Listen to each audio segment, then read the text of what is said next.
Lord, salamat at ginising mo ako sa araw na ito.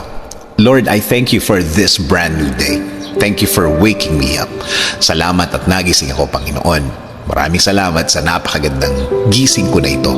Tatanggapin ko po ito as another form of blessing.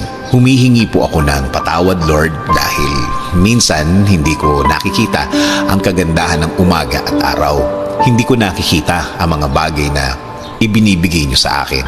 Mga bagay na dapat maganda ang effect sa akin. Since na sa problema ako nakatingin, hindi ko po ito lahat nakikita. Kaya ngayon, Lord, mas magkukonsentrate ako sa mga biyaya niyo sa akin. Mas ibubukas ko ang aking mga mata, ang aking puso, ang aking isip. Mas hahanapin ko ang kagandahan ng araw at kagandahan ng sitwasyon. Sa ganda ng mga bagay na inilalagay niyo sa aking buhay.